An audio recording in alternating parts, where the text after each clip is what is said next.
On est arrivé à Nakano Broadway. Hop. Alors vous ne trompez pas, dans la gare, il y a deux sorties. La sortie nord, c'est celle que j'ai prise, qui amène directement dans la grande galerie que vous avez juste là. Voilà.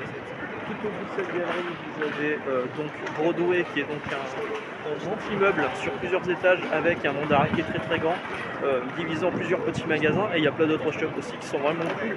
Si vous venez pour profiter de la partie geek du Japon, c'est vraiment là où il faut aller. Là on a des cerisiers qui commencent à fleurir, et si vous prenez la sortie sud, par contre c'est deux salles d'ambiance, parce que la sortie sud c'est géré par la mafia chinoise, tout ce quartier là, et ça rigole pas trop. Donc vaut mieux prendre la sortie nord. Hein.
Partie 2. En fait, tous les magasins Mandarake sur Nakano ouvrent à midi. Cette librairie qui s'appelle Haruya ouvre à 11h, donc du coup je suis allé faire un tour évidemment, et j'ai craqué, j'ai acheté plein de mangas, des tomes 1, des trucs qui sont annoncés, des trucs qui sont pas encore annoncés en français, enfin il y avait vraiment plein de choses. J'ai trouvé également un livre pour enfants pour mon fils, Dragon Quest, avec des slimes. Il aime bien les slimes. Je vous l'avais montré dans une vidéo, je vais acheter une. Ah, ils sont complètement fous à l'intérieur. Et ça, c'est une toute petite partie. Donc il aime bien les slimes, mon fils. Je vais acheter une peluche. Et là, je vais acheter un livre pour enfants, un spécial slime. Et évidemment, il y a des gachapon partout.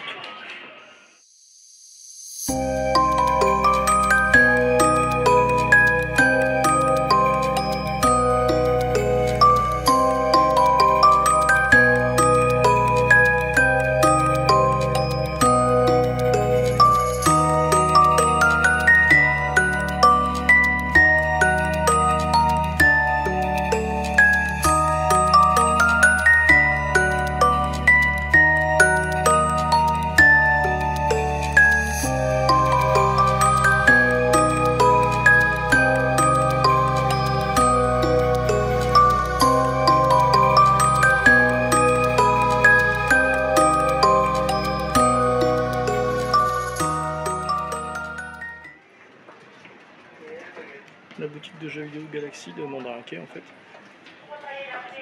qui propose énormément de titres que vous ne retrouvez pas ailleurs en fait, même sur Akihabara. Hein. Par contre les prix évidemment c'est un peu rush. Le yen étant tellement bas que finalement bon, ça vaut quand même le coup, mais voilà. Ça c'est tous les shmups 360 que j'ai à la maison, qui valent une fortune maintenant. Vous voyez ce Raiden Fighters S6 fait 36 000 yens. 36 000 yens. 10 000 yens en ce moment c'est 65 balles. Le Cave Shooting Collection à 132 000. Donc il y a énormément de choses. Énormément de choses. Vraiment c'est une boutique impressionnante.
suis dans les petites rues parallèles de Nakano, juste à côté en fait.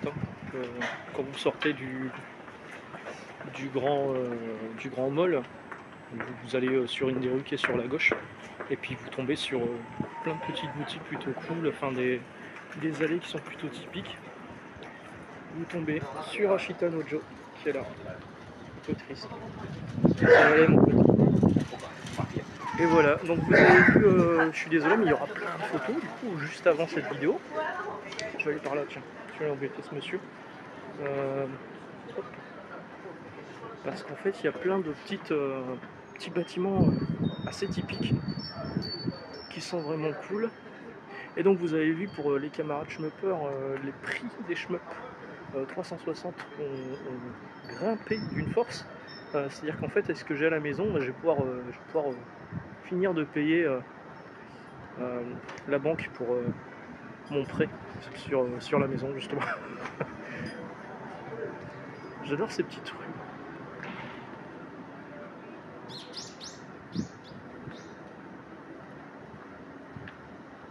Encore une fois là c'est hyper calme. Le bar où les buveurs se rassemblent au quotidien. On va boire un coup, bah pourquoi pas. Ouais, encore une fois, juste à côté, c'est le tumulte. Il y a beaucoup plus de monde. Alors il y a moins de monde qu'à Akihabara. Et vraiment Nakano Broadway, c'est un endroit que vous devriez faire si vous venez au Japon. Et il y a des trucs, il y a des trucs de fou. Voilà, je vais m'arrêter là sur cette vidéo.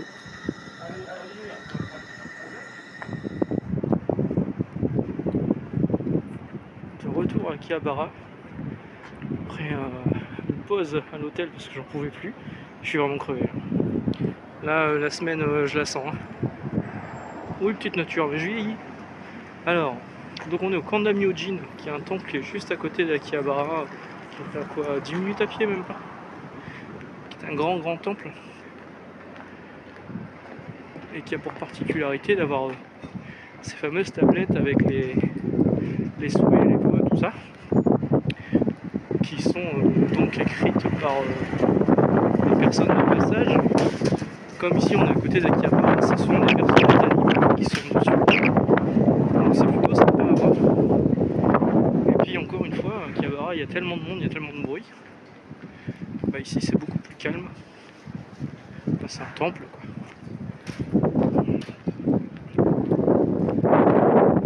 Alors lui c'est Patrick. C'était sa fête hier. Ça c'est Jérémy. Voilà.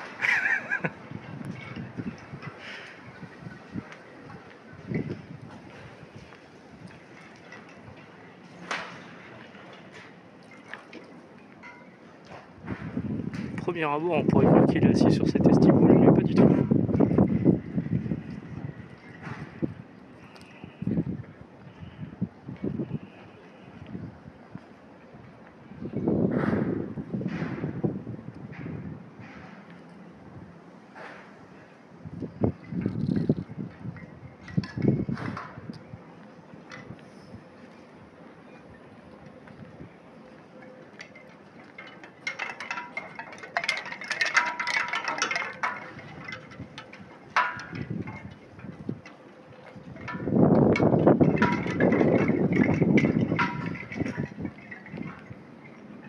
La température a bien chuté depuis ce matin.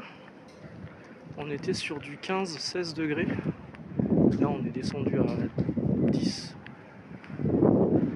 Il faut dire que le vent s'est levé d'un coup. Et ça pique un peu.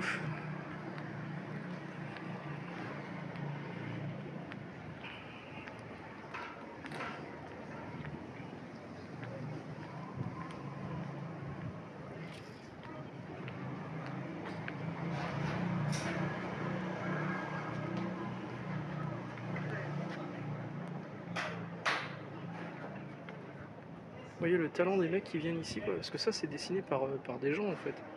C'est pas du tout les plaques de dos, elles sont comme ça.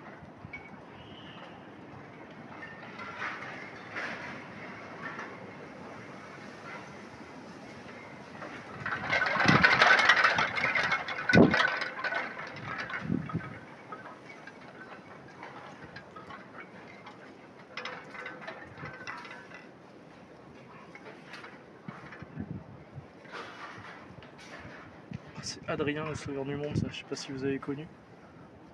C'est un truc de vieux. C'était avec des robots en format SD, super déforme.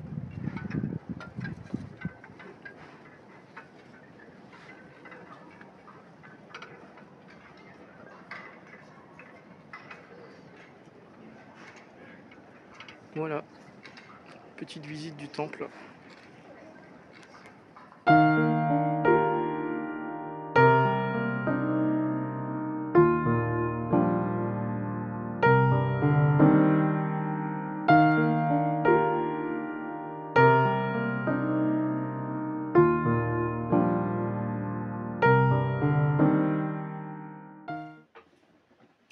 Cette vidéo est sponsorisée par Big Sissi Lemon, pas du tout, c'est dégueulasse.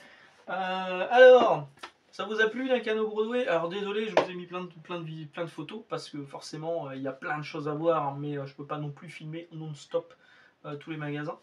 Donc ce matin, levé, il faisait plus froid aujourd'hui, il faisait beaucoup de vent, ça se voit à ma coiffure là. Et donc je suis allé à Nakano Broadway, qui est là où il y a ce Mandarake en plusieurs magasins, plusieurs étages, avec une boutique spécialisée en jeux vidéo d'occasion et vintage et très cher, une vidéo spécialisée en vieux jouets vintage également, une boutique spécialisée en manga. Enfin vraiment c'était cool, c'est vraiment un endroit que je vous recommande. Pour tout ce qui est geek, il y a deux endroits qui sont vraiment recommandés sur Tokyo. Il y a évidemment Akihabara, mais qui est de plus en plus touristique et dont les prix forcément montent également. Mais là, le yen, étant donné qu'il est en ce moment à 6,15€, il est même pas à 6,50€, il est à 6,15€. Même si les prix ont monté, ça vaut quand même le coup. Et il y a Nakano Broadway, parce que vraiment on trouve des trucs qu'on trouve plus ailleurs. Et j'ai cherché des trucs City Hunter pour mon pote Tanguy. Et Tanguy, c'est grâce à Tanguy que vous avez ces vidéos montées. Et oui, parce que c'est lui qui m'a conseillé. Je regarde toujours de l'autre côté, du coup on a l'impression que je bouge, mais non, c'est pas. C'est lui qui m'a conseillé un logiciel qui s'appelle InShot, qui me permet de faire du montage facilement sur mon smartphone de merde. Donc tant mieux, merci à toi Tanguy, et je lui ai trouvé quelques petits cadeaux. Il devait m'accompagner à la base, c'est lui qui devait m'accompagner à la base, malheureusement il n'a pas pu venir. Et donc merci Tang.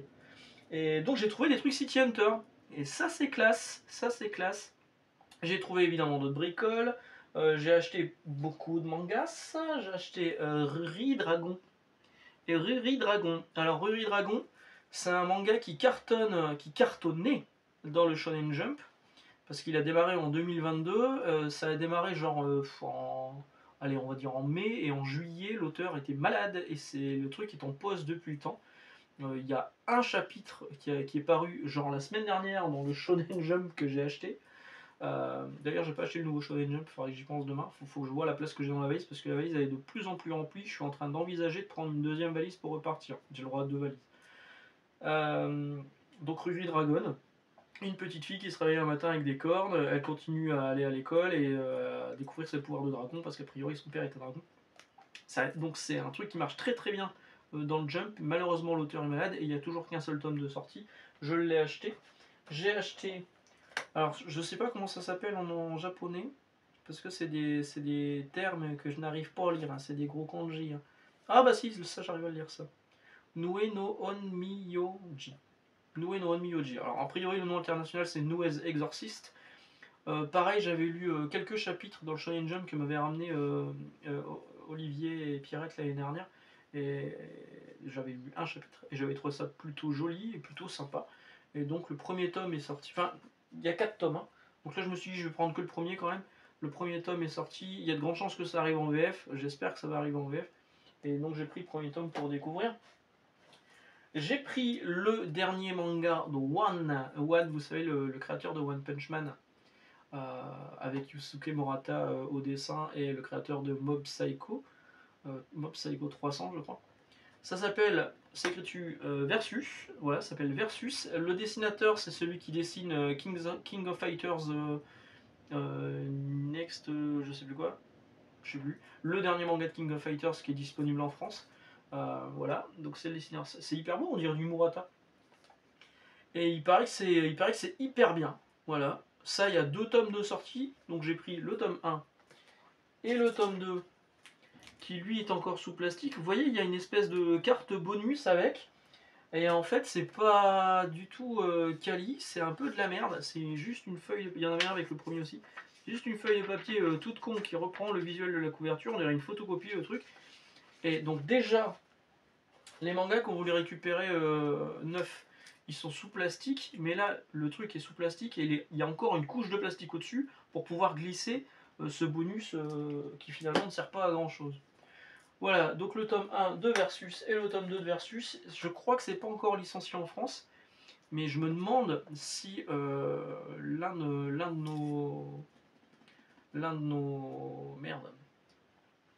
nos représentants, voilà, des maisons d'édition ne nous en avait pas parlé. Alors, je sais plus chez qui. Peut-être que Pierrette, ma collègue, saurait me dire. Mais il me semble que ça devrait arriver en France. Bon, pour l'instant, il y a 2 tomes de sortie sur celui-là. Et j'ai pris également un petit livre pour enfants, pour mon fils, avec un slime de Dragon Quest. Plutôt sympa. Bon, évidemment en japonais, mais c'est un livre pour enfants. Voilà. Suite à ça, je me suis promené un petit peu. Vous avez vu un petit peu les coins à côté de Nakano Broadway. Je me suis rendu dans un Uniqlo parce que je cherchais une veste. Puis j'ai pas du tout acheté une veste. J'ai acheté un petit t-shirt. Un petit t-shirt de Ryu que vous avez là. Alors, il y a la collection Street Fighter en France. Mais celui-là, t-shirt, j'ai pas souvenir de l'avoir vu. Alors, il m'est revenu à 10 balles. Franchement, c'est pas cher. J'ai pris une taille L. J'ai essayé un taille M. J'ai essayé un taille M et un taille L et un taille M. J'ai demandé à la nana du fitting room.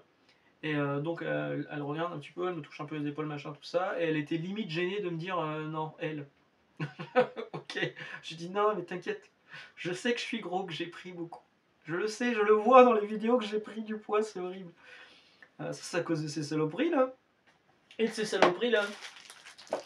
Ça, c'est dégueulasse. Hein. Ça s'appelle un quoi Mochiri Toshita. Chocopan. Un chocopan, voilà, on va dire un chocopan. Eh ben, c'est dégueu. Voilà. Ils ont un vrai problème avec le chocolat au Japon. Ils ne savent pas faire le chocolat. Tous les trucs au chocolat, ils n'ont pas le goût que vous avez du chocolat français. Et ça, c'est à mon dommage. Le seul truc que j'ai trouvé vraiment bon au chocolat, c'est là où je vais prendre mon petit déjeuner le matin ces derniers jours. Le café Saint-Marc Chococro. Là, le truc, il y a un espèce de croissant aux amandes avec un chocolat qui est un peu chaud, qui est un peu fondu. Là, il est bon le chocolat. Voilà. Donc à l'après-midi, je suis reparti sur Akihabara. D'abord, je suis repassé à l'hôtel parce que vraiment, je suis crevé. Je sais, je vous le dis tout le temps. Je suis reparti sur l'hôtel, puis je suis reparti sur Akihabara parce que je me suis dit, j'ai pas fait le temple d'Akihabara que je trouve plutôt cool. Donc j'y suis allé à pied. De là, je suis allé jusqu'à Ochanomizu, qui est sur conseil d'un japonais parce que je vois un magasin de musique. Je me dis, je voudrais ramener un truc plutôt cool pour mon chef au boulot qui est bassiste. Et donc je vois un magasin de musique, je rentre dedans, je lui demande s'il a pas des médiators. Je sais, les bassistes ne jouent pas avec des médiators, je sais. Mais je voulais un truc plutôt rigolo qui soit pas trop galère à ramener. Et le mec me dit bah faut monter jusqu'à Ochanomizu et vous allez être surpris tellement il y a de magasins de musique et effectivement Ochanomizu bah, c'est le quartier des magasins de musique et j'ai trouvé dans un des magasins quelques médiators plutôt sympas avec un sushi, c'est écrit Made in Japan derrière. Parce que c'est fait au Japon, avec un petit chat. Oui, je les montre parce que de toute façon, mon chef, je suis sûr qu'il regarde pas les vidéos. Alors, avec une part de pizza, oh c'est rigolo. Et avec un clébard, parce que lui, il aime bien les chiens. Voilà. Qu'est-ce qu'on trouve comme conneries au Japon, c'est fou. Hein. Là, je vous ai pas montré, mais j'ai acheté d'autres conneries. C'est des cadeaux pour ma femme, pour des amis, bref. Voilà, je vais pas tout vous montrer parce que sinon, ça serait un peu spoiler les trucs. Et une fois que je suis parti de Ochanomizu, bah, je suis rentré à l'hôtel pour enregistrer cette vidéo en m'arrêtant pour manger quelque part avant. Je me suis dit, tiens, je vais tenter le Burger King local. Donc le Burger King qui avait un burger au teriyaki, voilà, une sauce teriyaki. Bon, je n'ai pas tellement senti le goût du teriyaki. La semaine dernière, j'avais mangé un moment un teriyaki burger chez McDo et on sentait bien le goût du teriyaki chez Burger King. Là, je ne l'ai pas senti. Et en dessert, j'ai vu qu'ils avaient un truc, ils appelaient ça un hot chocolate poach, je sais pas quoi. Donc je me suis dit, je vais prendre ça, c'est pas très cher. Le truc, c'était dégueulasse. J'ai pris un croc, j'ai fait non, mais c'est pas possible. C'est. On dirait une garniture qu'ils ont foutu dans la graisse de frites. Limite là, j'ai senti le goût de la. J'ai limite senti le goût du curry dans ce dé. Avec un chocolat fondu à l'intérieur, parce que avec la chaleur, forcément, ça fond. J'ai pris un croc, j'ai fait ah, c'est dégueu, dégueu, dégueu, dégueu. Ils ont un vrai problème avec le chocolat. Voilà, voilà. Sur ce, cette vidéo se termine. Demain, comme je savais pas trop quoi faire, je pense que je vais peut-être aller à Odaiba. Vu que le mardi dernier j'ai vu un Gundam géant, peut-être que demain je verrai encore un Gundam géant. Donc je vais peut-être aller à Odaiba, ça va dépendre du temps, mais a priori demain il fait plutôt beau. Je vous l'ai dit, effectivement il fait moins beau mais il fait du vent. Pas de surprise, pas de scène post-générique aujourd'hui, je suis désolé. Je suis pas tombé sur des mecs qui chantaient dans la rue, mais je vais vous mettre un petit truc zen. Voilà, excellente soirée. Enfin moi c'est la soirée. Et à demain, ciao.